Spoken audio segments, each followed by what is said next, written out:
Ladies and gentlemen, welcome back. You're watching Sharp Edge News TV.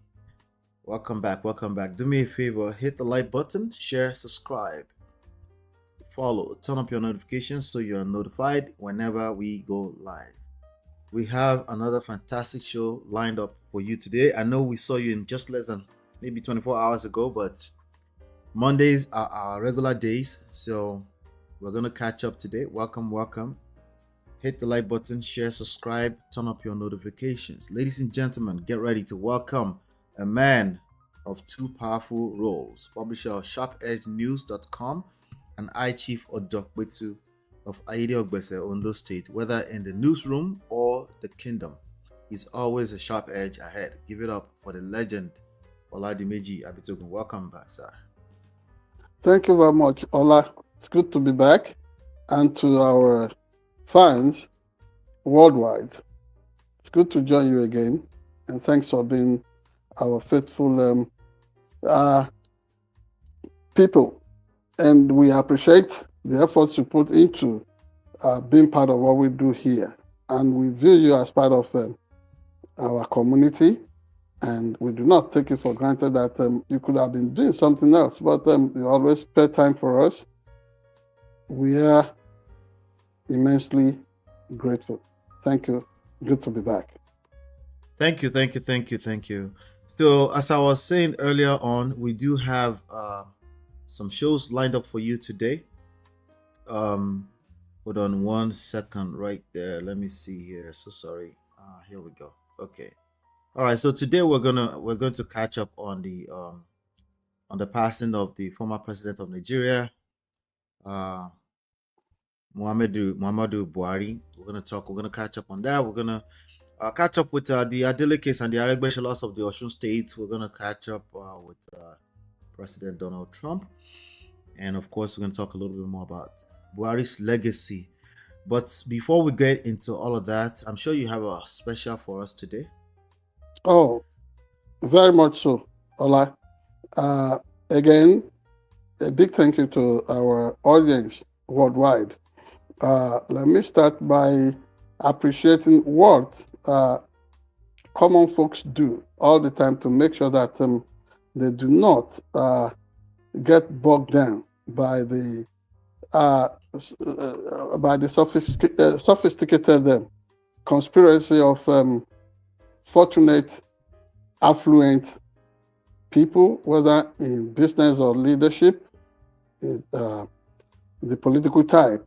What they do to make sure that citizens lose their joy. And that is why I'm going to talk about what happened at the Walmart local superstore this past week, when more than 10,000 folks, 10,000 Americans, ordinary Americans, valued citizens, descended on the campus of that facility, and they were there for a rare auto show that is known as Hot Wheels.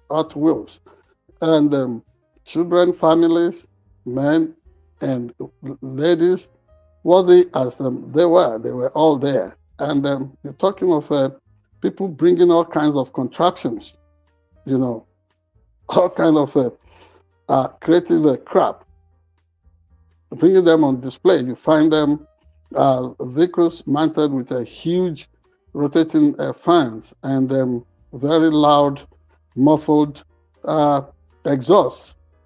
It was really a huge delight to behold. And we were so blessed to have witnessed such a thing in the community in which we live, in the city of Gardner, a part of Greater Kansas City, in the state of Kansas here. It was really fun.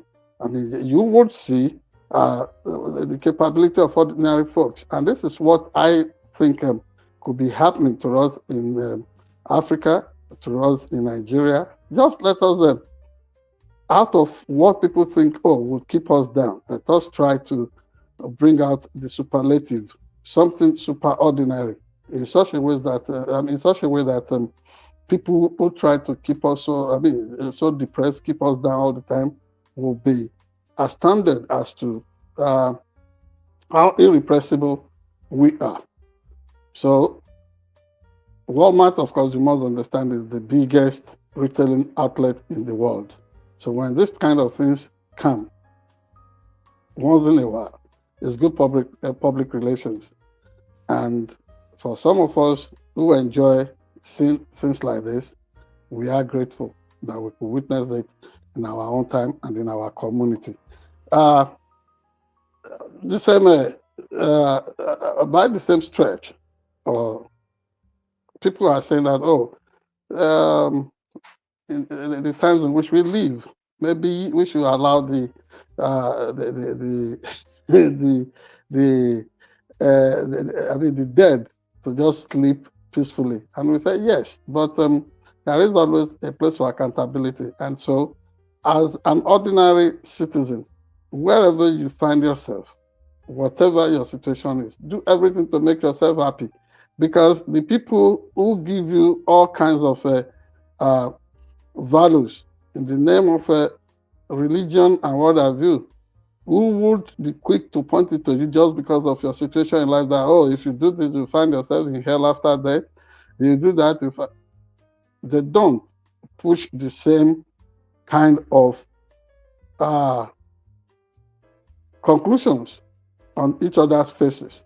For example, you find out that the mighty and influential are really dying every day, just like everybody dies every day. And it diminishes and puts to a stretch our humanity. We all have to, I mean, be in sympathy when unfortunate incidents of death, whether timely or not, when such things happen. But it's so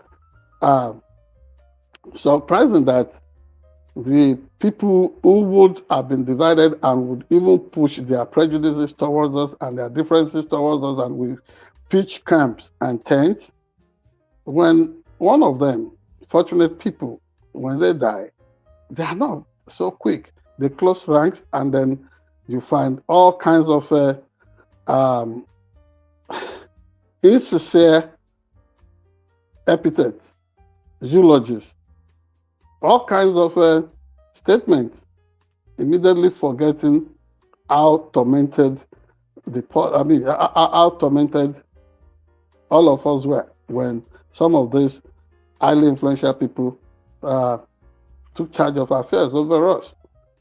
But that is an individual thing.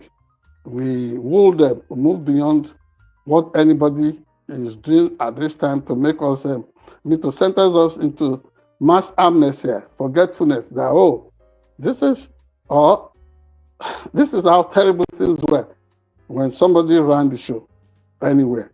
So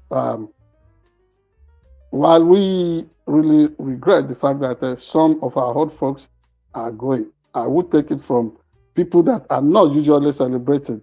Let me really express my sympathy to the family of Olubis, the Ojumu chieftaincy family of Aregbesola, who lost the matriarch of that family, the mother of Taye Olubi, mother of Dayo Olubi, mother of Honorable Isaac Olubi, and mother of our elder brother in the community, Mr. Williams Olubi.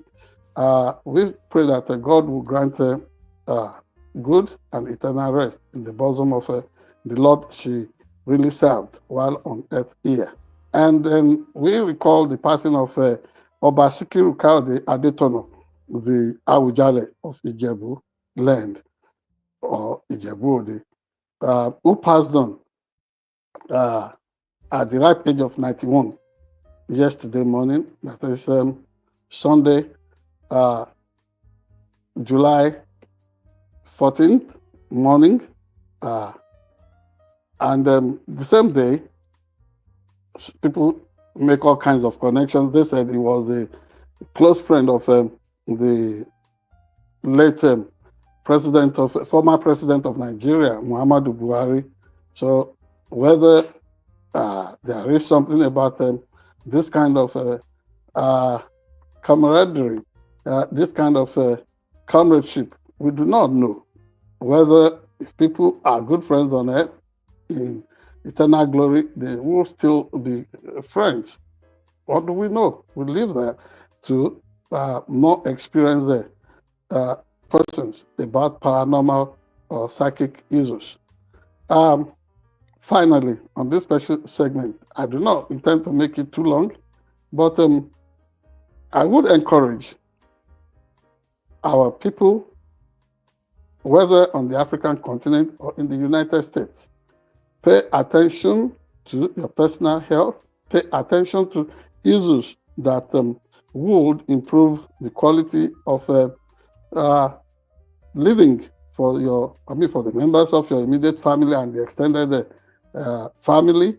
Make sure that you love yourself, because nobody can love you than yourself. But make sure that equally you love your neighbors, operate as part of a community, and make sure you are connected to the bigger humanity of the human family. That said, it's good to be back this week, Ola. And while we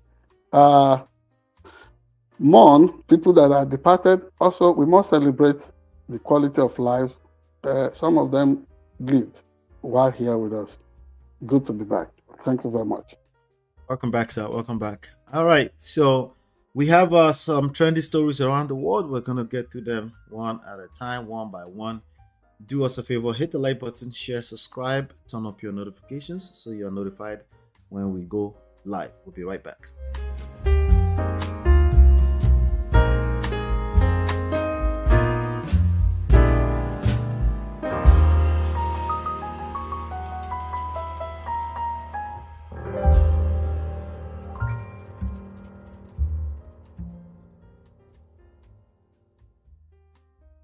All right, so we're bringing straight to you a story straight from the Osun State website. As a matter of fact, I'm just gonna read this and then Osun State is where? Osun State is in. Thank you so much. Osun State is in Nigeria. I'm sure that will come up in the next second. They call it State of the Living Spring. Right. So it's located in the southwest part of Nigeria.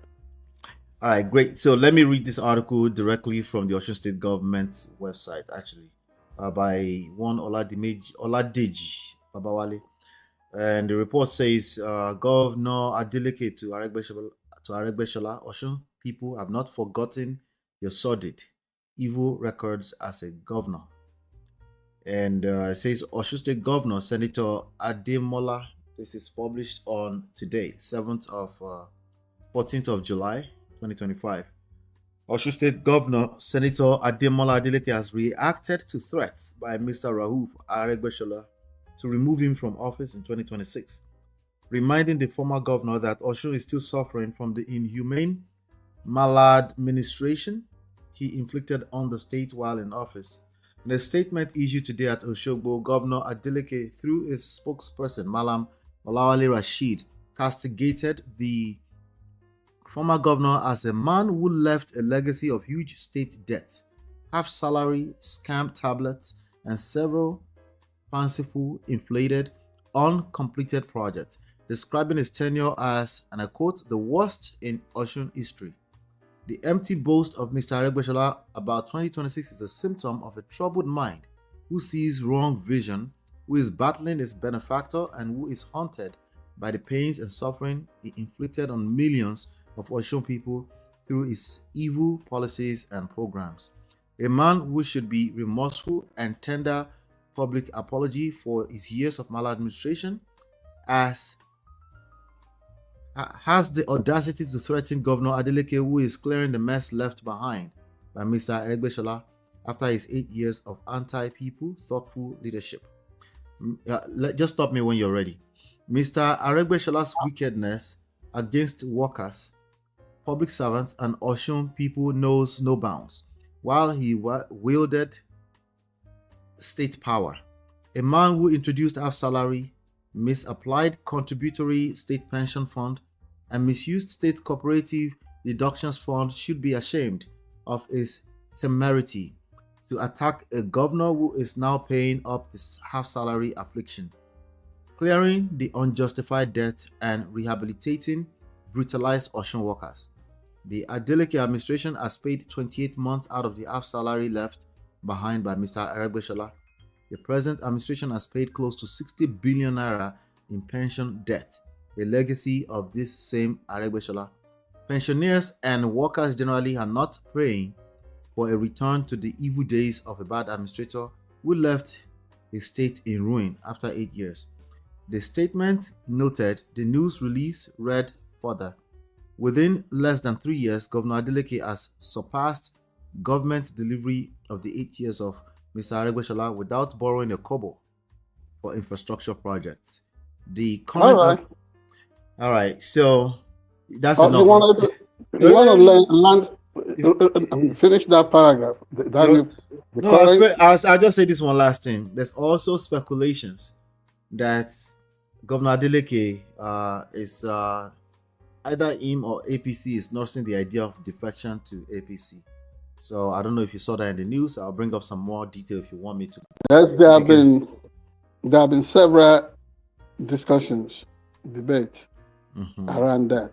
But like here at SharpEdge News TV and in all our endeavors, we try not to be part of that such speculations. We will report and talk about it if it ever or if it eventually happens. If Adeleke eventually defects. But as it is now, at press time, Osun denies the rumor around defection.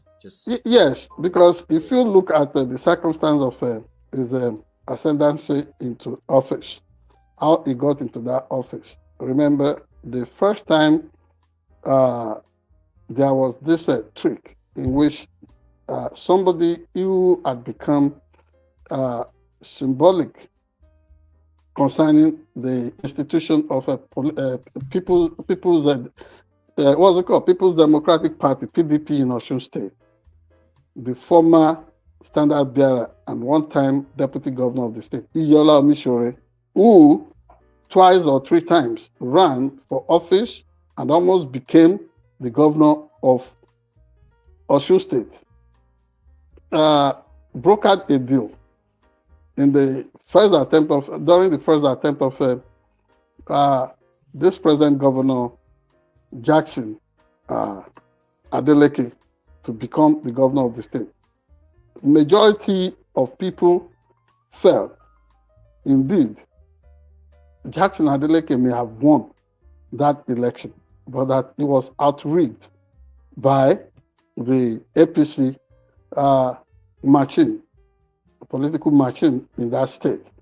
Hence, because of the fact that Iyola Omishore, who had earlier left PDP and left the field for Jackson Adeleke to run as the PDP governorship candidate in that state.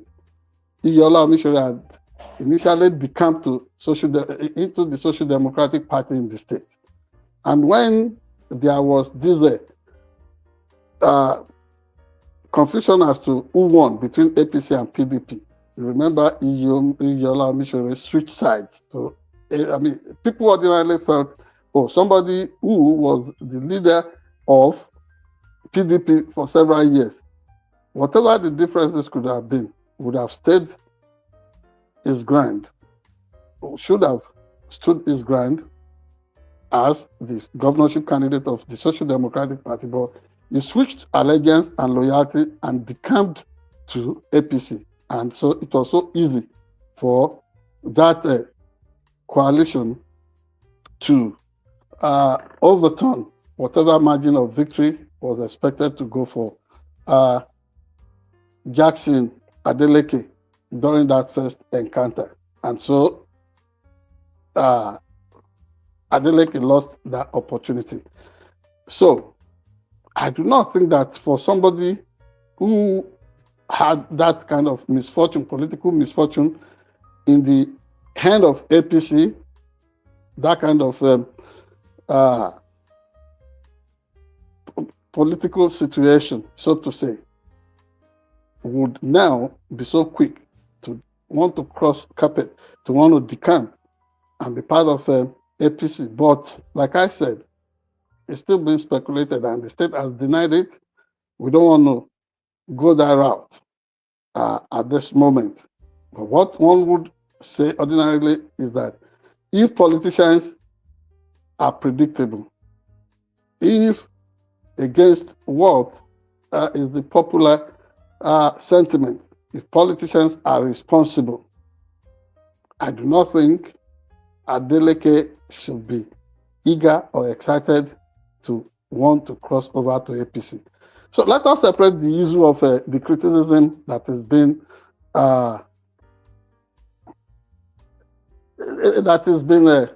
dumped on Rauf Aregbesola, Ogbeni Rauf Aregbesola,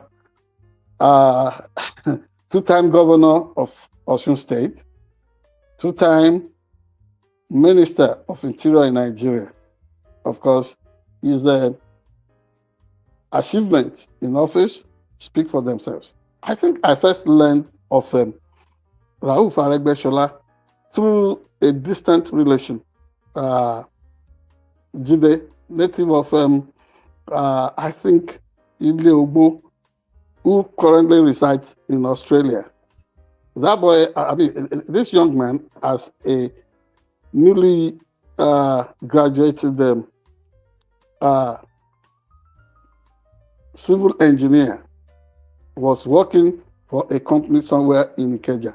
And then he showed me the picture of the kind of opulence of the building being put up by Ogbeni Rauf Aregbesola, who then was the commissioner for works in Lagos State. And this young man gave me a sneak opportunity of knowing how close Rauf Aregbesola and then Governor Bola Ahmed Tinubu of Lagos State, how close they were, the kind of bond that was between them. And years later, when Rauf Aregbesola had served his term as Minister of Interior in Nigeria, and the center refused to hold between him and his former political ally, and somebody whom he used to describe as his political mentor and boss. And today, they are no longer together. Go ahead. Sorry, go ahead. Yeah. I was thinking maybe we're having an emergency alarm concerning tornado or hurricane. But we all are safe. We all are safe. So I'm surprised that they are no longer together today. So that tells you the kind of volatility that could really characterize relationships between politicians. Today or in the morning, they will be together.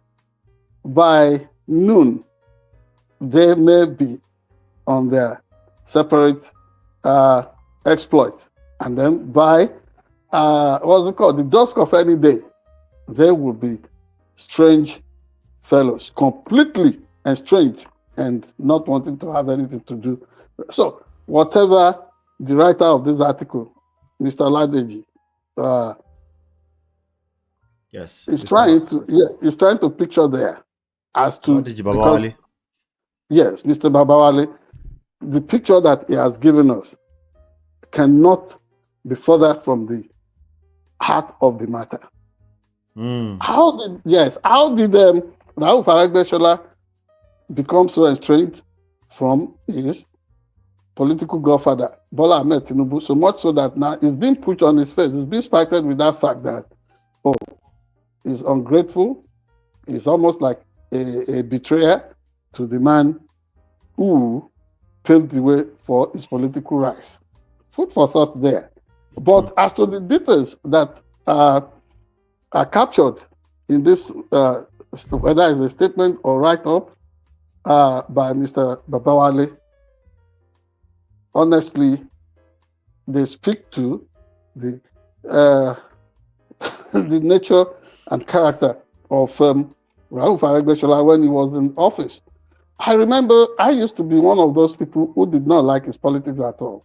Twice I was in Osun State, First, during his first time election, then second time election.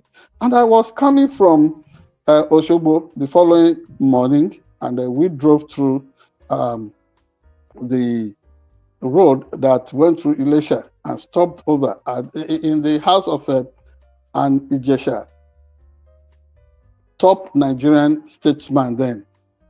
That morning, it's just been announced that Aregbesola had won the election. And, PDP at some point was a stronghold for, Ilesha was a stronghold for the PDP. But as the results were coming in, and then Aregbesola was declared the winner, and we found our way into the house of this elder statesman in Ilesha. The old man had bought a very big cow, and that cow was just being slaughtered, and they were training. And I was like, oh, concerning everything that had been said about Aregbesola, Baba, why are you doing this? He said, maybe you do not understand Aregbesola.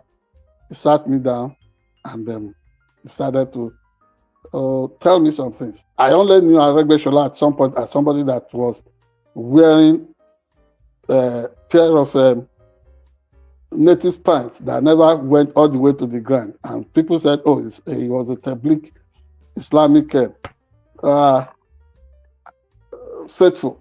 And that religion was his consuming passion. And if you look at the fact that he was really rolling out very strange programs and the policies that was in a place like a southwestern state of Osun, one would be appalled that, oh, why would anybody be doing that? For example, say pupils should be going to school with hijab, whether indiscriminately, whether in Muslim schools or Christian missionary schools and all that.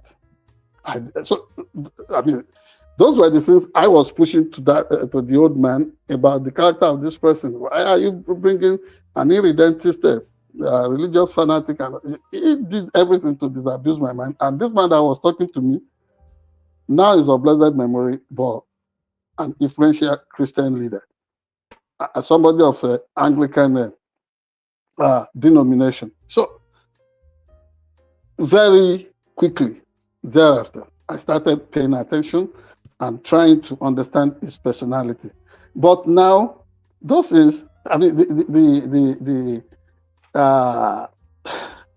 egregious event or development that took place while he was governor, whether first or second time, is what this person is recounting, and it's almost coming home really hard, like since I've heard about him before.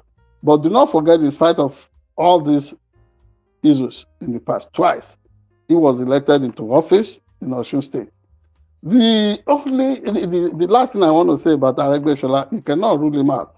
Although Jackson Adeleke is not a pushover. You would look at it that somebody that was scandalized with academic fraud allegations and all kinds of things, bouncing back, having an overwhelming mandate, trouncing a sitting political party, and an incumbent governor is not going to be an easy pushover or somebody that Aregbesola would be able to easily contain. And understand that Aregbesola is no longer, Aregbesola of today is no longer the Aregbesola that we used to know. His political camp, his political movement is badly depleted, almost split down the middle. Some decided to go with his successor, the person whom he groomed and installed in office, who is now the minister in charge of marine and blue whatever economy. I don't know the color of the economy that is minding, but do not forget that he and these people have broken ranks. They have gone their separate ways. So where is he going to be able to muster enough power and that will to be able to defeat Adeleke, the sitting governor Adeleke, come 2026? And do not forget that Osun State people think they are having a good time, the blast of their time, of their I life mean, under Adeleke right now. there are reports saying Osun people will go anywhere Adeleke goes, so it doesn't matter to them. So, Well, it may be said that way, but the truth I of the mean, matter is that is it really giving them the deliverables about democracy? If he indeed is delivering, is living up to expectation, and they compare between their experience now on this journey to Canaan land, to to the ideal of freedom under let democracy, me and they let compare between that and the Egypt, their years of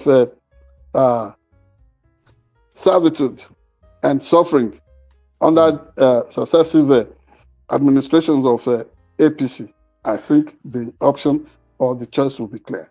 I mean, I don't know if you have the answer for this, but if you did, what would be the general sentiments of the people of Osun in terms of their fave or who is popular among these two gentlemen?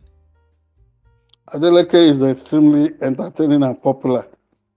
Okay. He is extremely entertaining and popular, and he knows how to feel the minds of what's it called of his citizens, and he knows how to assure that.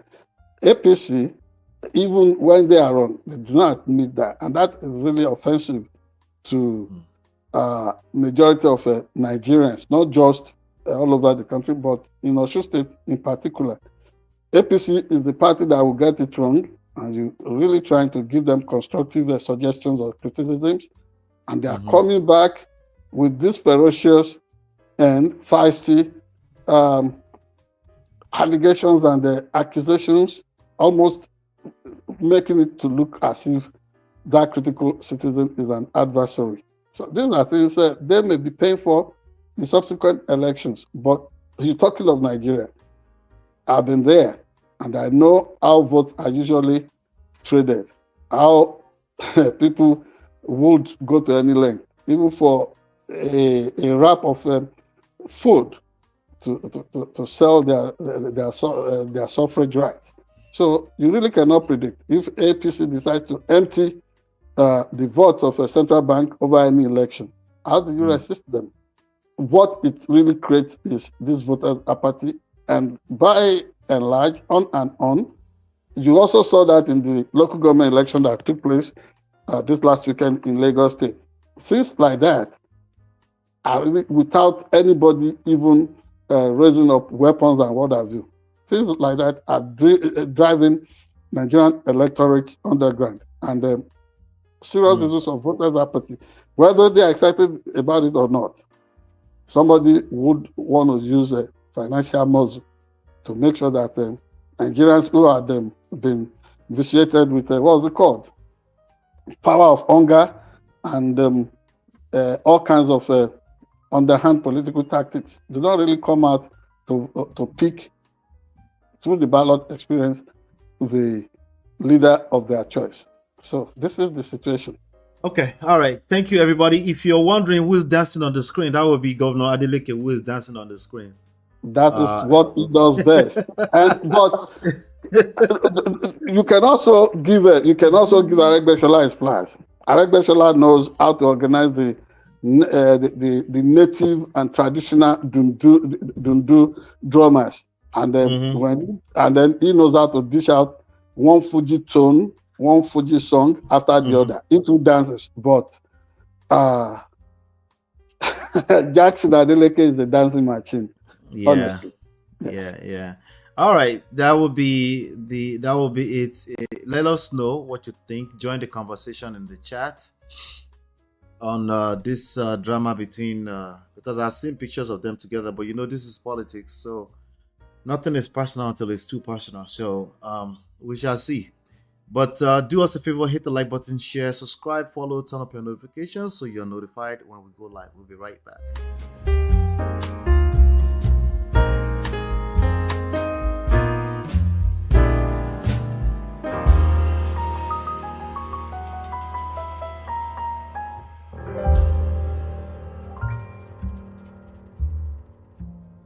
charges that Jeffrey Epstein was running a sex trafficking ring in the early 2000s that included underage girls as young as 14 years old. Donald Trump in 2002 said of Epstein, he's a lot of fun to be with. It's even said that he likes beautiful women as much as I do, and many of them are on the younger side. He routinely spoke fawningly of Jeffrey. He admired Epstein's lifestyle. Your daughter, she's beautiful. All right, so what you're looking at is basically, I'm not going to play that too much so we don't break the copyright rules. They on Twitter, they've been digging up. Yeah, we just have it for purposes of education now. Yes, and, yes. Informed commentary. Yes. So on Twitter, I don't know, for the past few hours or so, they've been dragging Donald Trump. As a matter of fact, there's a trendy hashtag, and it's called Trump PDFiles. And this is basically them pulling up all the... There's another hashtag, Epstein client list. So I'm actually looking at... there's a lot of... how should I say this? We can't verify a lot of these things, but I know that this is a scandal that's following him around. We can factually say that. Probably ever since... Scandal. Scandal. Yes. Yeah. So I'm looking at a tweet here says grows. Here is Trump bragging about walking into teenage girls' dressing room, some as young as 15 years. I'm going to play this again and then we can talk a little bit about it. I mean, some of these foreign girls, you know, Mr. Trump, in my country, we say hello with vagina. And Well, you could also This was on the Howard Stern show in 2005. I remember. say, as the owner of the pageant, it's your obligation to do that. So you have done that. Now, tell Well, me I'll what- tell you the funniest is that I'll go backstage before a show. Yes. And everyone's getting dressed and ready and everything else. And, you know, no men are anywhere. And I'm allowed to go in because I'm the owner of the pageant, and therefore I'm inspecting it. You know, I'm inspecting. I want to make sure that You're like a everything is doctor. good. You're there. Yeah, the dress. Is everyone okay? You know, they're standing there with no clothes. Is everybody okay? And you see these incredible-looking women. And so I sort of get... I mean, some of these foreign girls, you know, Mr. Trump, in my country, All right, we say so hello with hold vagina. on one second. And Well, you could also say, as the owner of the pageant... So on CNN, they also have something published. I'm going to read it a little bit and then we'll talk. It says, in the days since the Trump administration released a memo about Jeffrey Epstein, directly at odds with conspiracy theories pushed by the president and some of his top lieutenants, Trump's movement and most ardent supporters are in revolt. Okay, so this is actually MAGA. There's a lot of MAGA people behind this, because they actually say it's President Trump versus MAGA. It says the Justice Department and the FBI released a memo last week concluding there was no evidence that Epstein had a list of powerful men who participated in his alleged underworld of sex trafficking and pedophilia. If you recall, there was a fallout between Elon Musk some few weeks ago and Donald Trump. He alleged certain things were done to favor the sitting president. Yes. And then last week, the DOJ, Department of Justice, came out saying nothing, essentially. It's also said the disgraced former financier died by suicide and was not murdered in his New York jail cell. Yet, after years of big promises to the president's base, the memo failed to produce a smoking gun, undercutting Trump and his team's own words. And MAGA world isn't happy, pitting the president's closest allies against one another. With Trump defending the findings, the institution has set up an unprecedented loyalty test between the president and the movement he created. While Trump has long held significant sway over his base, the situation makes one of the first times his movement is not taking cues from his leader. I'm going to leave that at that. Okay. I'm sure. Yes, and my comment about this will be very brief, and it will shock you. Mm-hmm. Can MAGA, that is, Make America Great Again crowd, can they really be genuinely? Can they be said to be genuinely mad Upset? against? Yes, can they really be said to be genuine about this time around? Do not forget the enigma of Donald Trump, the enigmatic character called Donald Trump. He's done everything in the books, things that have never been done and got away with. by any known living or dead American political icon. And he's got away with virtually everything. And he's always been given this easy pass. Whether during his first impeachment trial, the second one, twice impeached within his first term. And even shortly before the election that brought him back into office, he was convicted in a New York law court. Yes, and he was sentenced to freedom. Isn't that isn't that a paradox? Isn't that an irony? Think of anybody in this country, anywhere in this country, other than Donald Trump, that would have been able to overcome that kind of tempestuous trial. But here we are. He is the sitting president.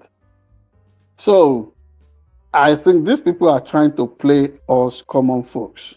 Yes, they're trying to play us. They're trying to take us for real. Are they trying to sell us that they can be rational sometimes? No. What are they trying to sell us right now? They're taking us for a real MAGA now. You know what Nigerians call MAGA? Mugu In MAGA. soccer. Yes, Mugu MAGA. They're now trying to play us that card. That if we lap it up, we'll all be toast. We'll all be suckers. And that is where I do not want to go. I don't see this as real. Okay, remember when Elon Musk first threatened him about this allegation or this scandal? Oh, it was like there was nothing to it, and then they closed rank, they kicked up, and made it look like, oh, everything was okay again. They were closing up to each other. All of a sudden, the so-called big, beautiful bill was passed. Right. And Elon Musk went on it again. Hence, this present moment and the trendy situation that you find on X. It's also known as Twitter. So, it's like they're looking for, you can't stay on this kind of issues with them while serious things are dogging us as Americans. The struggle the average American family has to go through now to have bills paid. The struggle that the average American has to go through now to be able to meet medical financial obligations. What the average person in America has to go through now to be protected from being thrown out there from under the roof. You are an experienced quantity when it comes to issues of real estate. You see what is going on everywhere. The crisis of a huge dimensions closing in on the average American family. And then they bring all these kind of things.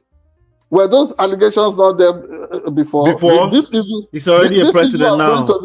This issue of going to the back room to the female lockers during a beauty pageantry and playing a big peeping Tom foolery. Was it not there before? In spite of all of that, these things were pointed out, they were in the public domain, yet the MAGAs decided to promote him as their messiah. The MAGAs decided to say Baba. Until they now say, no Baba. If they are now saying no Baba, can we really take them for, at their words? Is the normal standard everywhere. So we can trust them, basically. We cannot. In Nigeria, you remember when people said no Baba evermore, but at some other point, the same Baba stood for re-election. Did they not go for him? They did. And that is what is unfolding before our very eyes in the United States of America. Very interesting times to live in. Very interesting times to be here. Things are unraveling so fast.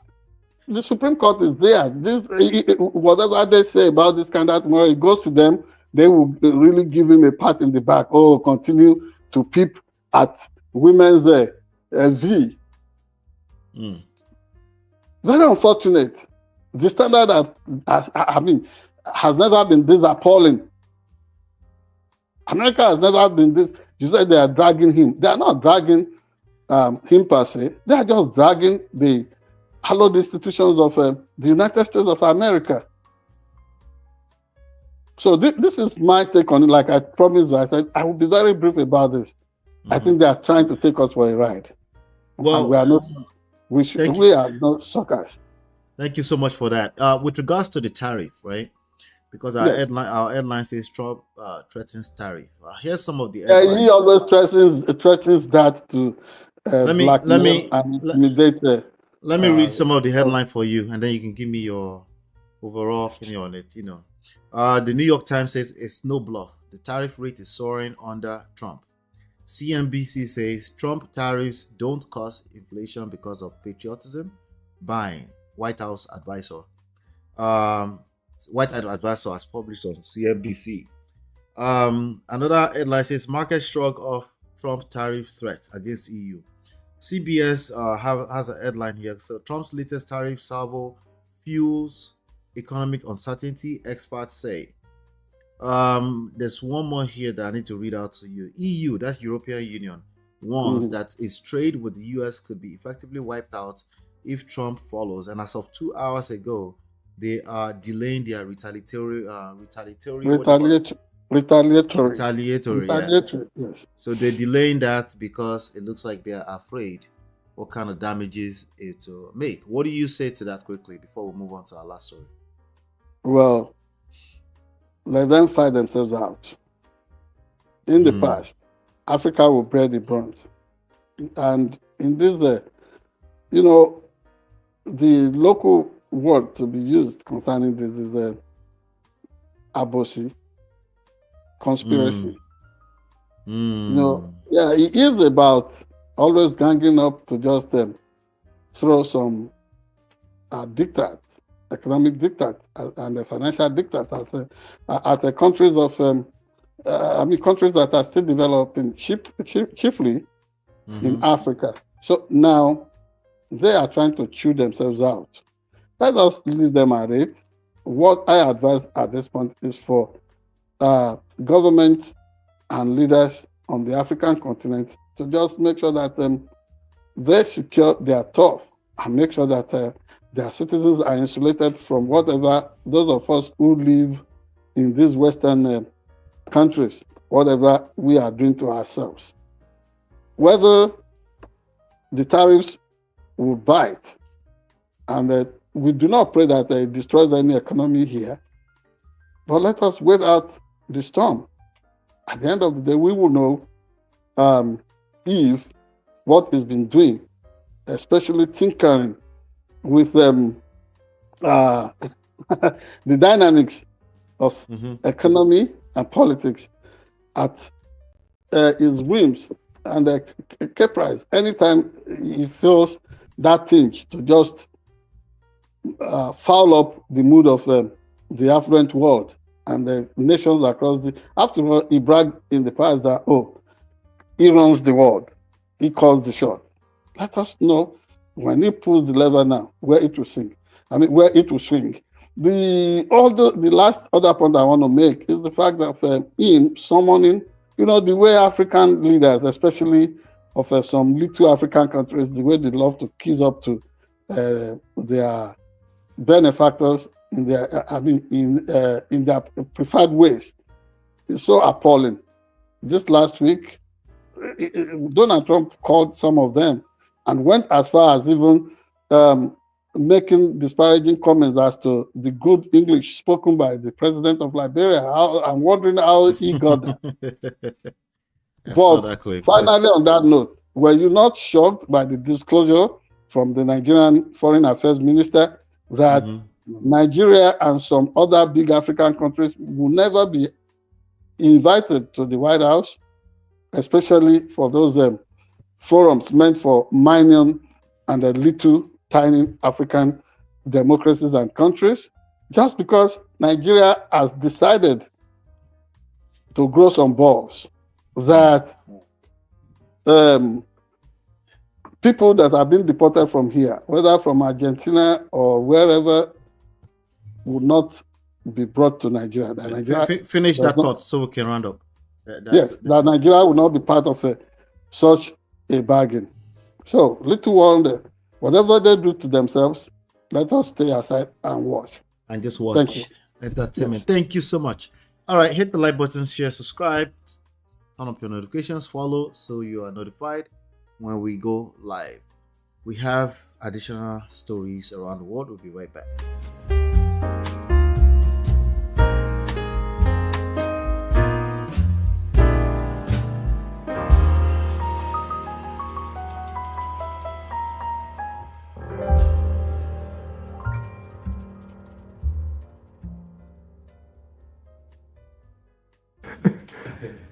Okay.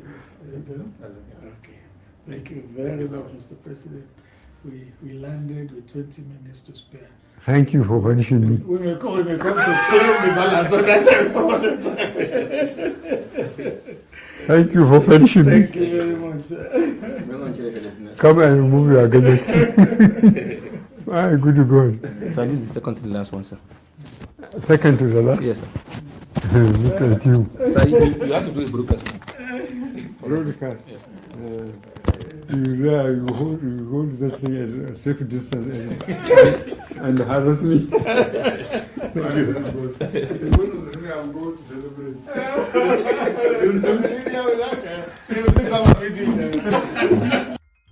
That was a clip published by a Buhari Salau, who is, I guess he was one of the, his bio says husband, father, personal assistant to President Muhammadu Buhari on broadcast media between 2019 and 2023. So he published a very private video of some funny moments and the late, yes, the late Muhammadu Buhari. With the late President Muhammadu Buhari. And that's correct. Do not forget that I wouldn't know if that is the one that featured them, Shemo Kimbaloye and Amaokwe, but also we have thanked them, Shemo Kimbaloye and Amaokwe, during an exclusive interview session. He thanked them for punishing him. I think, So he wrote this caption. I'm going to read this caption to you. Then I have to play one more clip for you from one of his major guy, Additional. So it says, our Baba, he would make the joke and join us in the laughter. That was our Baba Buhari. Behind the image of a firm and disciplined leader was a man of warmth, humility, and a quiet humor. He took us not just as aides, but as his children. He guided us with a fatherly hand. Baba didn't need to raise his voice to command respect. His character did that on its own. We will miss his presence. We will miss his words, which are always measured, wise, and rooted in truth. We will miss his leadership, calm in chaos, firm in storms, and always anchored in principle. For those of us who walked closely with him, who learned at his feet, who saw the man beyond the title, his memory is a personal treasure. A treasure we will carry in our heart for the rest of our lives. Goodbye, Baba. So I'm going to play this other video for you, and then you can speak on both at the same time. All right. This is a video of, what's his name? Additional. Who was one of Additional. He's former media and publicity advisor. Right. So let's listen to this together. Oh, hold on 1 second. Just give me a split of a second. I'm going to refresh. And then we'll be back. Okay? Just hold tight.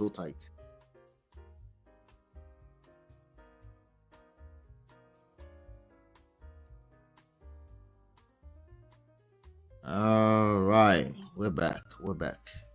Can you hear me, sir? Yes, I can. Okay, I'm going to go ahead and share it again now. And then we'll go for it. All right, here we go. He said, I remember our first Christmas, December 2015. He called me. He said, Adeshina, I know you are a church person.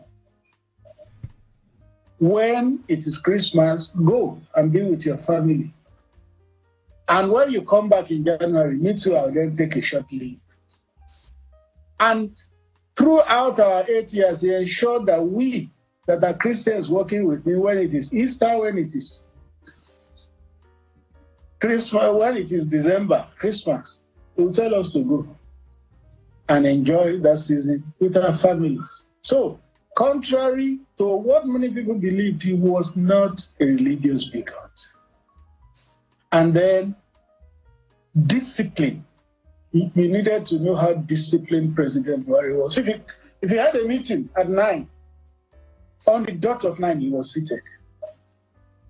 He would not say he's president and then he will come 1 hour late and not even render an apology and just start the meeting. No, he was not a person like that. He was a stickler for time. I guess that came from his military background. He was disciplined. And it was one of the things I admired in him. And of course, integrity.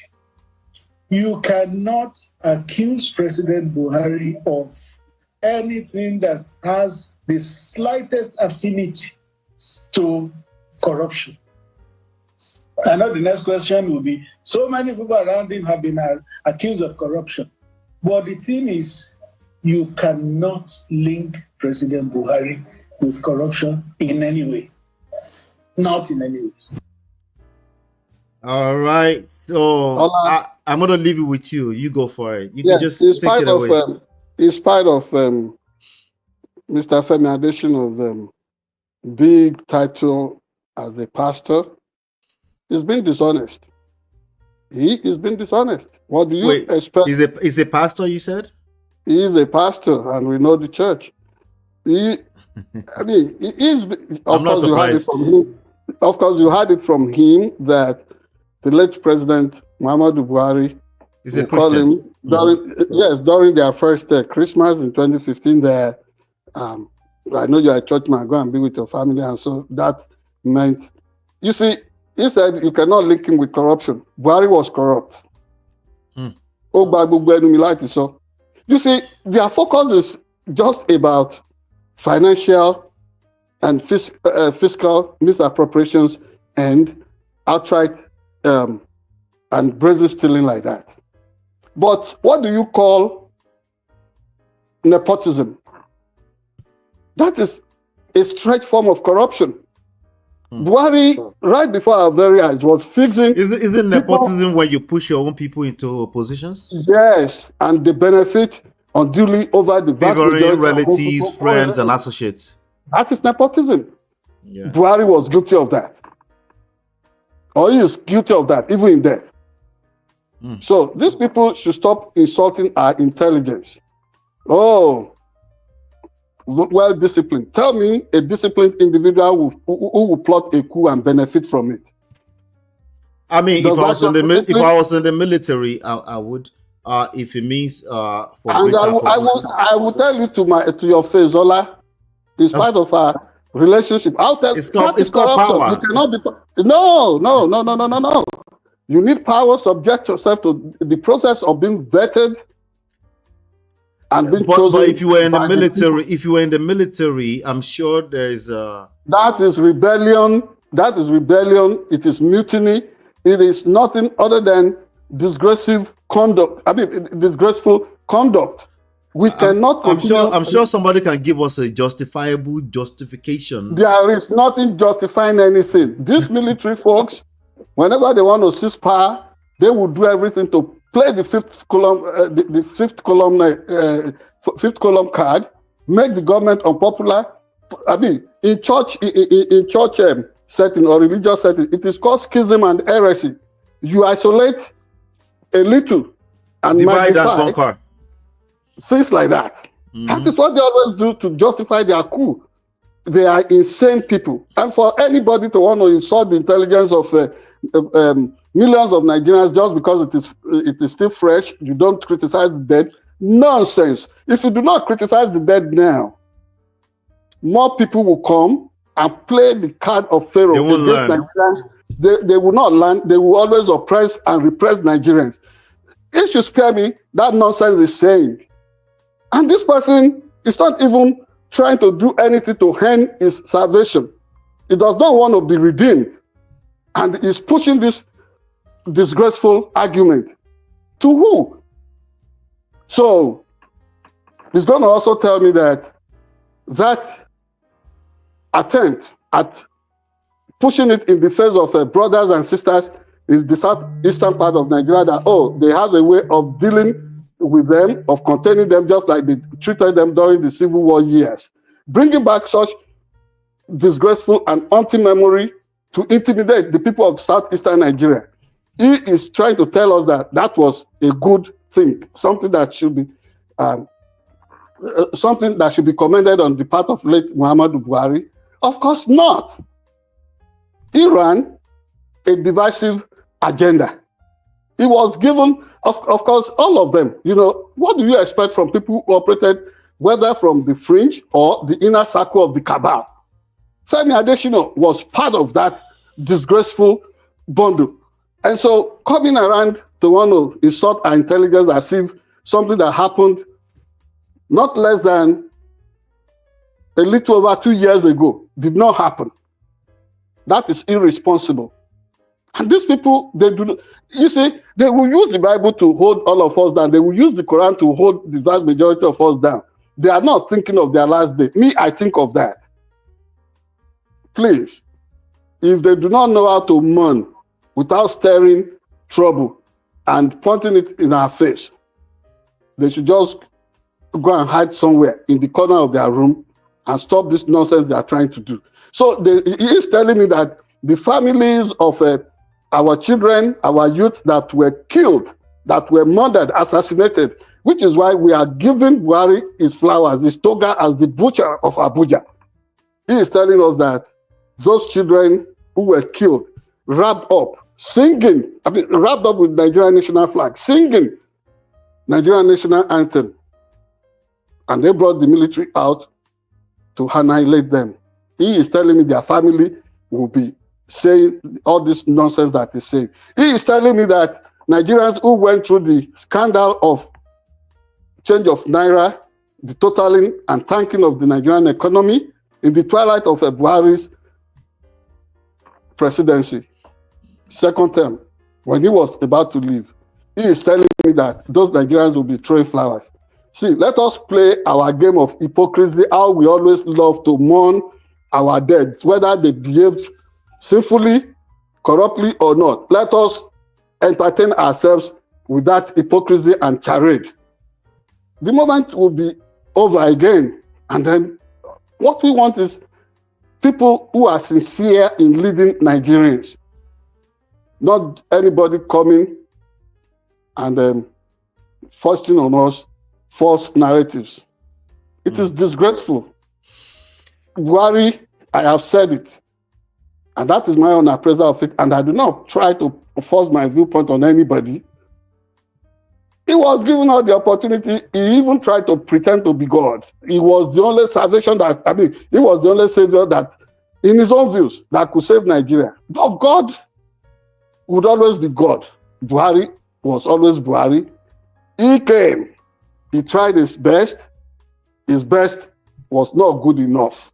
Chikena, to want to be pushing all kinds of, they have been everywhere. Even, did you listen to Pastor Tunde Bakari? No, I didn't get a chance. Oh yeah, he was. I'm guessing it's the same sentiment.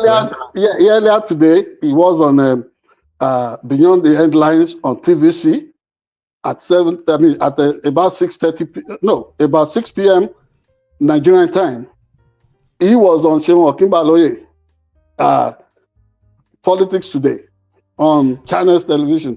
He's been everywhere. I mean, since you're talking about it, let me play this short 2-minute clips. I beg, so we can have context. That's right. All right, let's go. I'm amazed when I pick this day newspaper today. You could go every page and see what people were saying about this man. His gentility, his sincerity, his honesty, his integrity. At least were we are they fair. just paying lip service to him after he had died, or these things were real? The day I became his running mate in 2011, he called the trustees of the party, and they have what you could call the executive council, call the trustees, the board of trustees together. Wait, what happened? The chairman of Buhari. Let me help you through that. Okay, all right. What Pastor Tunde Bakare was struggling. Honestly, I was one of the people who used to admire him. I admire him to the extent that, yes, before they unraveled before the entire world, I was really hooked by his what's it called? His oratory, his gift of oratory, his eloquence. I love the man for that. And I have always felt that Nigerians don't have good public speakers within the political space. You take him, you take Oshibajo, you take Mimiko. These are good public speakers. But you see, what he was struggling to put across there was the fact that when he predicted that Buhari was number 15, he would be 16. He was saying that Buhari was actually trying to midwife a situation in which Tunde Bakare will be the successor to the presidency. So another selfish sentiment, basically. Maybe it happened, but we knew that Buhari actually called people together and said, as lawmakers, this and that, governors, I gave you a free hand to do your thing. Now, I think I should be given the opportunity of maybe picking a successor. It was not that clear, but that was what Tunde Bakare was trying to say there. And I dare say, Tunde Bakare that went everywhere until recent times, declaring in eclectic rhapsody that the nation was heading in the wrong way. And you saw the altercations between him and the Bola Tinubu presidency. All of a sudden now. Yeah, they are rebranding. That is what they are good at doing. They will let Buhari rest. Some people admired him. Some of us, we have mixed feelings. We have about our reservations. Okay. Reservations. Which is fine. Constructing, using our money in Nigeria to construct railroad to the Niger Republic. I mean, look at this. They said he was being sarcastic in saying that after retirement he could go and live in Niger Republic. What kind of bad joke? Nigeria fed him all his life. He ended up in London. No, they said he served Nigeria all his life. It's a huge joke. It's a huge lie. Nigeria served him all. These are spoiled brats. From their cradle to their grave, the country served all of them. If Nigeria had given us the kind of opportunity they were afforded, Nigeria would have done better by all the people, by God. Nigeria would have done better. People, and I look at Hope Uzodinma, the governor of Imo State. People have been dying in this country. Where did it become a major media thing? Media cash cow to be sponsoring obituaries and saying things on their. Whose money is he spending to announce since yesterday, as if that is his own biological father that died? Is he using his personal money to make all these announcements about the life and times of Buhari? Very disgraceful. They should look around the world what leaders do with public funds, not going out and sponsoring obituaries and whatever on radio, television, wasting millions of dollars of naira doing nonsense. Somebody is dead, let him, rest in peace. But please, they should stop the insult. They should stop they are trying to rebrand the man. He was who he was. He came, Buhari that was very unproductive. He will be seen in biblical parlance as an unproductive steward, servant. You give him talent all the time, declare your asset, 100 cow. When he's living, 100 cow. The cow, his cow herds never reduced. They never grew. Always 100 cow. And that is the person they want to. Yes, we mourn the fact of his passing. We are diminished by the death of any human being. But this kind of death of Nigerian tormentors. We must reflect properly. We must reflect properly. This is what we are doing. This is what we are doing. If you don't, put things in proper context, another despot will die, another tyrant, another killer of Nigerian people will die, and then we continue to celebrate like fools. All right. That's all we're going to cover on some of these sentimental or sentiment-based. Of course, tomorrow is another day. Tomorrow is another holiday jamboree in Nigeria because Buhari would have to be mourned. We join his family, we mourn him because nobody would come across him again.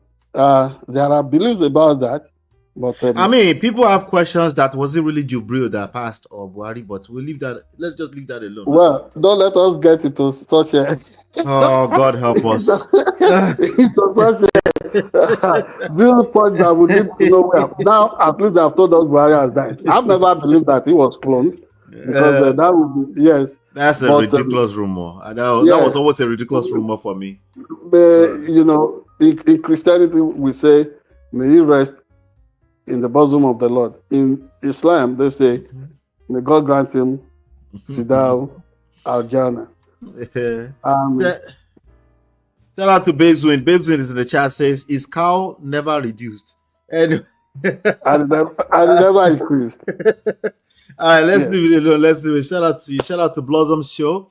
I see you in the chat. And shout out to all 25 of you watching us live. I appreciate you. Regards to all of you, please do want to share, blast it, invite people. Let us build a formidable community. And more than anybody, we need it in the United States here. Because the way the dynamics, events, things are changing in this country. We must have that community, be part of what we are doing. Thank you very much. Yes. I'm going to say this one last thing. During this live show that we just did in the past 70 minutes or so, about 455 of you stopped by. 455 stopped by. We are very, very grateful. Thank you very much. Please, don't be a stranger. Subscribe so we can keep track of what's going on. Subscribe. Our records are showing that more than 80% of people that are stopping by haven't subscribed. We just want to see. We're gonna show up anyway, but just subscribe so we can see the numbers, so we can be encouraged to keep going. But we're committed nonetheless. Just wanted to say that. Thank you. Like, share, subscribe, follow, turn up your notifications so you're notified when we do go live. We'll talk soon. God bless.